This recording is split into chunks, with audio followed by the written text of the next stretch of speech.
Il existe des statistiques qui sont là pour nous rassurer. Et puis il existe des histoires qui au contraire les rendent complètement absurdes. Être frappé par la foudre par exemple est considéré comme un événement extrêmement rare. Selon les estimations, les chances sont d'environ 1 sur plusieurs centaines de milliers, voire 1 million. Pour la plupart des êtres humains, cela n'arrivera jamais. Pour certains malchanceux, une seule fois suffit à marquer une vie entière, si tant est qu'ils y survivent. Mais pour un homme, cela s'est produit non pas 1, non pas 2, mais 7 fois. Son nom était Roy Sullivan. Roy Sullivan est né en 1912 aux États-Unis.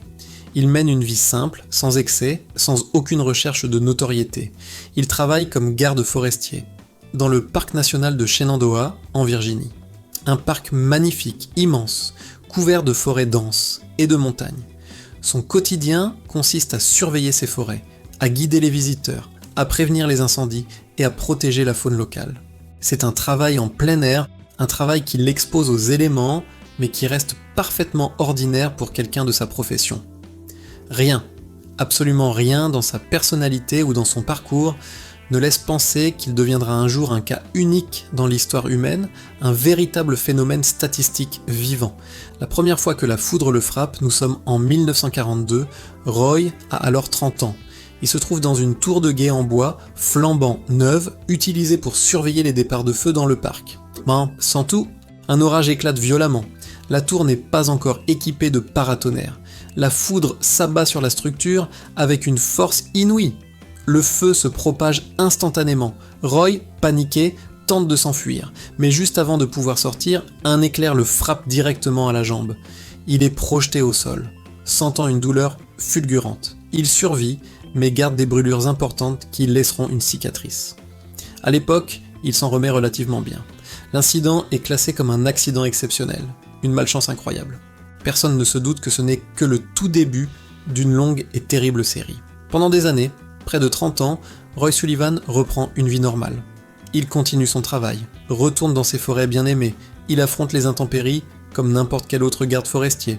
L'incident de 1942 devient un lointain souvenir, une simple anecdote à raconter parfois. Mais en 1969, près de 27 ans plus tard, la foudre frappe une deuxième fois. Roy se trouve alors au volant de son camion, sur une route de montagne sinueuse.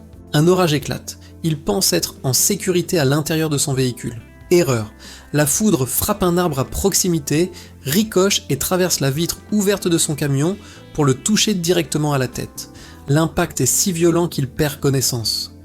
Le camion sans conducteur continue sa course folle et s'arrête de justesse au bord d'un précipice. Quand Roy reprend ses esprits, ses cheveux et ses sourcils sont en train de brûler. Il survit encore une fois. Les médecins qui l'examinent sont stupéfaits. Les rapports officiels sont rédigés avec une précision clinique. L'événement est documenté. À partir de ce moment-là, Roy commence à être connu dans son entourage comme un homme particulièrement malchanceux. Ses collègues le regardent différemment, mais lui continue à travailler, sans chercher à attirer l'attention. Il aime son métier, il aime la nature, et il refuse de laisser la peur dicter sa vie. Mais le destin, ou le hasard, n'en a pas fini avec lui. 1 an plus tard seulement, en 1970, la 3e frappe survient. Cette fois, la scène est presque banale. Roy est dans son jardin, chez lui, tranquillement occupé à des tâches ordinaires un jour de repos. Un orage éclate sans prévenir, très soudainement. La foudre frappe un transformateur électrique à proximité, puis rebondit pour le toucher à l'épaule gauche. L'impact le projette au sol. Il s'en sort encore une fois vivant, mais marqué. Physiquement bien sûr, avec une nouvelle brûlure, mais surtout mentalement. À ce stade, Roy commence à développer une véritable phobie des orages.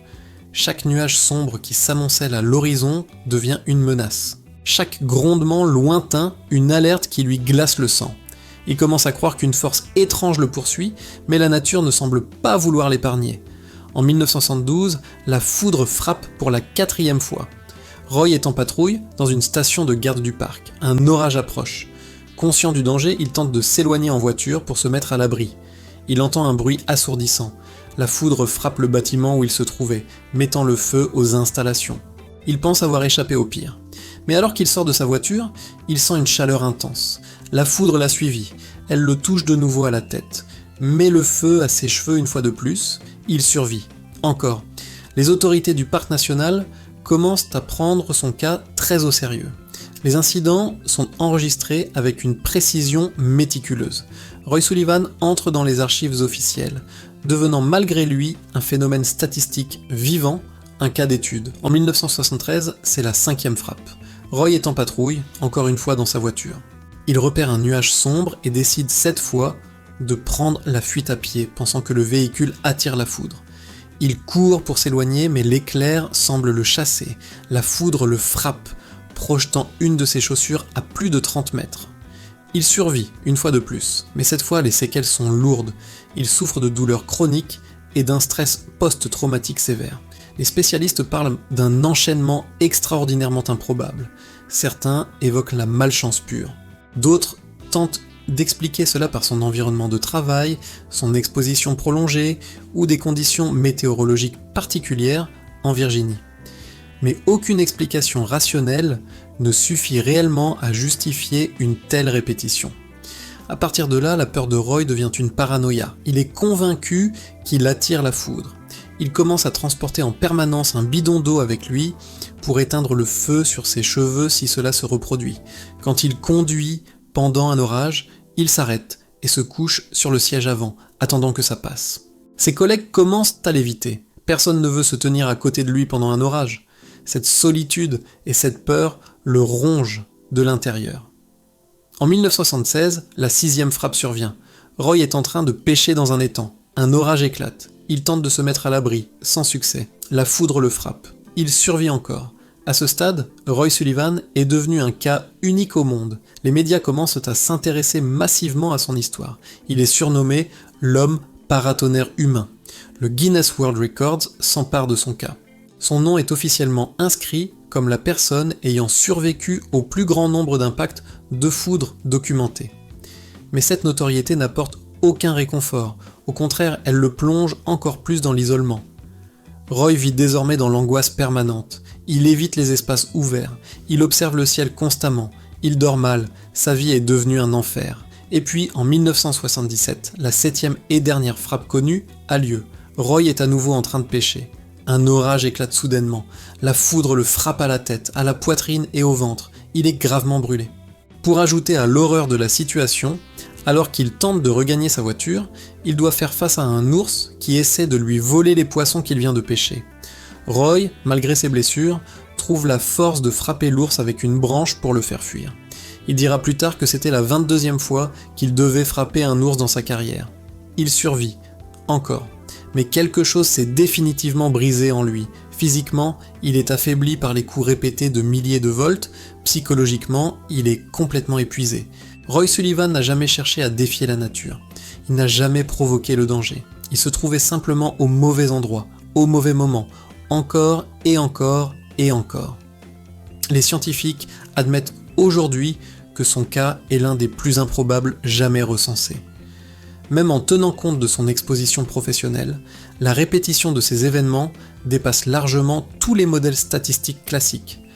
Roy prend finalement sa retraite. Il tente de vivre loin des orages, loin de la forêt qui a été à la fois sa passion et sa malédiction. Il s'installe dans une maison avec sa femme et installe lui-même des paratonnerres partout sur le toit. Mais le poids de cette vie marquée par la peur, la douleur et l'incompréhension est trop lourd à porter.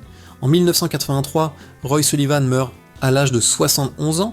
Sa mort n'est pas directement liée à la foudre. Il s'est donné la mort, accablé par une dépression que l'on imagine profonde, nourrie par des années de traumatisme et de solitude.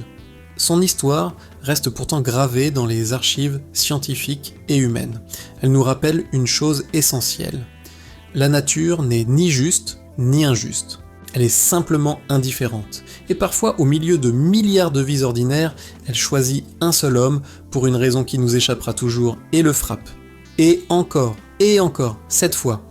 Merci d'avoir regardé. Si cette histoire vous a touché, n'hésitez pas à vous abonner pour ne pas manquer les prochaines. À bientôt.